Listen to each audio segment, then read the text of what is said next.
Let's talk some 49ers here. You're watching the San Francisco 49ers Report. Chase Senior hanging out here with you. And as always, no matter where you are, how you're tuned in, thank you so much for making tonight's show a part of your evening. Did that preview yesterday for this Eagles-Niners wildcard matchup that's up on the channel, so I encourage you to check that out. It's about 30 minutes, and it's very informative.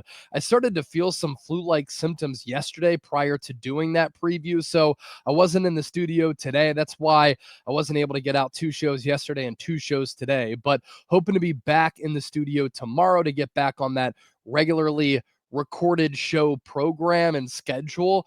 But I had to sleep all day because I want to be okay for the remainder of the week, because obviously this is a huge matchup and I want to continue to give you fantastic coverage. So here's everything that's coming up. The Niners have signed a linebacker prior to their playoff matchup with the Philadelphia Eagles. Some brutal injury news for the Niners. The Arizona Cardinals have requested to interview Robert Saleh for their vacant head coaching job after they fired Jonathan Gannon. And we'll continue to talk some Eagles-Niners here. A lot of mutual respect between these two coaching staffs, especially from Vic Fangio, who Kyle Shanahan tried to hire a few years ago. Vic Fangio, of course, was the DC under Jim Harbaugh when they were one of the top teams in the NFL. And Vic still keeps in touch with a lot of the legendary players who he coached then and still is friends with Kyle Shanahan. So let's begin here. Niners are signing Kyzir White, the linebacker, after a workout. This is a move that, frankly, the Niners literally needed to make. Why? There was not a single linebacker who made the 49ers initial 53-man roster who was healthy prior to this move after some injuries took place in Week 18 against Seattle. So you have Fred Warner, obviously, is on injured reserve. Dee Winters hurt his ankle against Seattle. Tatum Bethune has a groin injury that's going to require surgery most likely. He's out for the year. More on him in a moment. Nick Martin is still on injured reserve because he's been dealing with concussion symptoms for more than a month now. And then Luke Gifford injured his quad. So the Niners are so depleted at the linebacker position. And now it's going to be Curtis Robinson, who wasn't healthy to start the year, and Eric Kendricks, who was on the street a little more than a month ago prior to the Niners bye week, who are going to start at linebacker in this playoff matchup against the Eagles. Kyzir White is a player who has been a very productive tackler and linebacker throughout his NFL career. Late bloomer. It took him a couple years to get going after he was a 4th-round pick by the Chargers in 2018 out of West Virginia. Had 100-plus tackles in 2021 with the Chargers. Signed with the Eagles, and he was their starting linebacker for the team that made it to the Super Bowl and beat the Niners in the NFC Championship game in 2022. Went to Arizona and followed Jonathan Gannon there, who was his DC with the Eagles. Had 90 tackles in 2023, 137 tackles last year, 29 years old, only played 1 game for the Titans this year.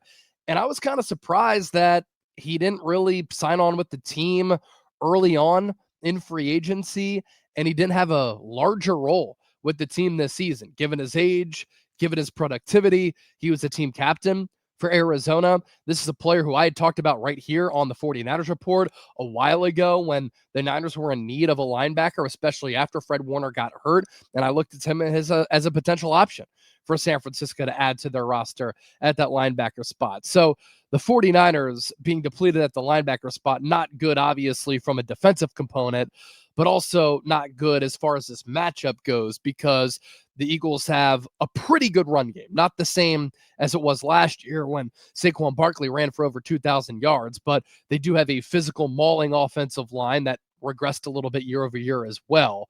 But their run game is still solid. I mean, Saquon still ran for more than 1,100 yards this year. And then, in particular, the Eagles' pass game and how they could target and exploit the middle area of the field and these Niners linebackers. Dallas Goedert was one of the top tight ends in football this year. He had 11 touchdowns on the season. He can pick up yak. He's a really good blocker. He's not George Kittle, of course, but I would say over the last several years, he's been right behind George Kittle as far as being one of the better all-around tight ends in the NFL, meaning blocker and pass catcher. And there's this as well. Jalen Hurts, when targeting crossing routes in 2025, he's 32 of 38 this year, second highest completion percentage among quarterbacks for 329 passing yards, 3 touchdowns, and a passer rating of 129.1. Now, it's odd because the Eagles, given that success of Hurts while throwing to crossing routes, they don't call or run a lot of crossing routes. They ran crossers at the third lowest rate in the NFL. So the Eagles' offense, very odd this year, didn't make a lot of sense, but I have to imagine that they're going to see those numbers and they're going to understand, look, we've got A.J. Brown, Devontae Smith, Saquon Barkley, Dallas Goedert in the pass game, and the Niners are so thin at the linebacker spot, they're going to have to target the middle area of the field. And so look out for that to be a big key in this football game here. The Cardinals requesting to interview Robert Saleh. Not a surprise here. The Cardinals have moved on from Jonathan Gannon. He had 15 wins in his 3 years as the Cardinals head coach. Arizona also going to move off of Kyler Murray this offseason. Kyler Murray tweeting out yesterday a thank you and a lot of respect to his former head coach and Jonathan Gannon, who I will say I thought did some decent things as the head coach of Arizona. And then it got to a point this year where they started off 2-0 and then shit hit the fan. And they lost a lot of games. They lost like 5 consecutive games or something like that on last second field goals, something crazy along those lines. And then they suffered so many injuries. I mean, they were right up there with the Niners for being one of the most injured teams in football. But look, when you have 3 years to be a head coach and you win 15 games, NFL also stands for not for long, and things can change really quickly in this business. Shoot, Cliff Kingsbury was an offensive coordinator who just got fired by the Washington Commanders. And this time last year, they're about to embark on a magical run, which led to them going to the NFC Championship game. I mean, Cliff Kingsbury was looked at as a head coaching candidate this time last year, and now he's out of a job. And so the Cardinals going to start anew. And Jonathan Gannon, I think, had the respect of his players, but he's a different kind of guy and person than Robert Saleh. Robert Saleh has the respect of his players and his players love him, but I would say he's not as much of a hardo as Jonathan Gannon. I think that Saleh can be a really good culture builder. I think that he can be a really good coach in this league. He just never got the quarterback spot right when with the New York Jets. His specialty, defense, and the Jets' defense under Saleh's watch were really good. I think it's a plus for Saleh if he gets a head coaching job that he comes from that Kyle Shanahan tree and he can find a coordinator to follow him. I think the biggest thing for Saleh is going somewhere that has organizational stability, good ownership, and a good foundation and a quarterback. Well, the Cardinals don't have any of those things. So if I'm Saleh, obviously he's a competitive guy and he wants to be at the top of his industry, and being at the top of your industry is being a head coach when you're in the coaching ranks in the NFL. But I'm not going to Arizona if I'm him. If I'm Saleh, I want that Ravens job. The Ravens are competitive every single year. They have a championship pedigree. Their defenses over the last couple of years have slid. So I think that Saleh would be able to build and improve upon those bad defensive units. And they always have a good culture, fantastic owner, really good general manager situation. Most importantly, they have Lamar Jackson. So you get the OC right. Maybe you retain Todd Monken, who's been the OC over the last couple of years, former Georgia offensive coordinator.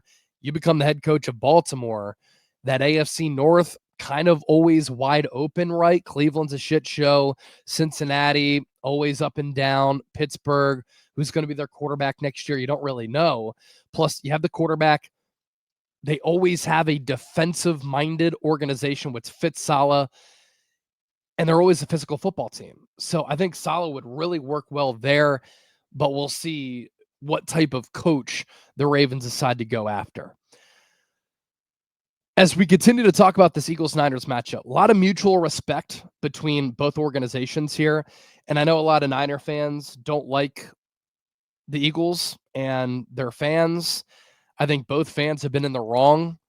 Both fan bases have been in the wrong for doing some nasty things over time, right? But look, point blank period, Eagles and Niners are two of the most successful organizations in the history of the National Football League. I mean, the Niners ran the NFL in the 80s and in the early 90s. And while they haven't won a Super Bowl since 1994, they have 5 Lombardi trophies. And then under Kyle Shanahan, They've made it to Super Bowls in 2019 and in 2023. They made it to NFC Championship games in 19, 2021, 2022, 2023.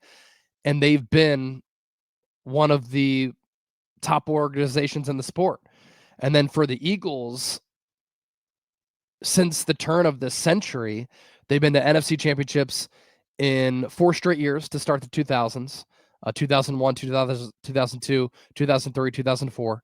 Made it again in 09, then made it again in 17, 2022, and 2024. So obviously they don't have the rings that the Niners have. They have 2 to the Niners 5, but these are 2 of the best organizations in the sport. And especially recently, these have been 2 of the winningest organizations in football. And so Nick Sirianni yesterday, very complimentary of Kyle Shanahan and the Niners and how well coached San Francisco is. And then Vic Fangio, who used to work as the DC for the Niners under Jim Harbaugh, Kyle Shanahan tried to hire him a few years ago. They're still friends. And Vic said this about Kyle's scheme and his offense today. They have a really good scheme. It's all packaged together very nicely. They give you a lot of good motions. Everything they do is with a purpose, and they do a really good job of it. Obviously, Brock Purdy operates it very well. Christian McCaffrey's an elite back. Got a couple of good wide receivers, George Kittle at tight end. I mean, they had a run where they're the hottest offense in the league for like 6-7 weeks in a row. Everything is packaged well together. He's a good play caller during games. You always know that. And everything they do has a purpose and a reason. And I just can't wait to watch this matchup. You know, Kyle Shanahan calling the offense against Vic Fangio calling the defense. Since week 8, the Eagles defense is giving up 14.5 points per game. Are they Seattle on defense? They are not. But they are very, very close. And we saw what the Seattle defense did against the 49ers on Saturday night. All right, just wanted to talk some Niners here. Again, apologize for being sick. I don't know what happened, man. I know there's a flu bug going around, and I was just feeling awful yesterday going into today. I got a vitamin IV drip yesterday afternoon after that preview that I did because I started feeling the body chills yesterday morning. So had to battle it out for that Niners Eagles preview. And then all throughout the latter portion of yesterday overnight, was just feeling like garbage, and then started to turn the corner a little bit this afternoon. And that's why I'm recording the show right now a little bit later than usual. So don't forget to hit that subscribe button. Hope to be back in the studio tomorrow. We'll continue to give you fantastic coverage right here on the 49ers Report, and I will catch you all soon.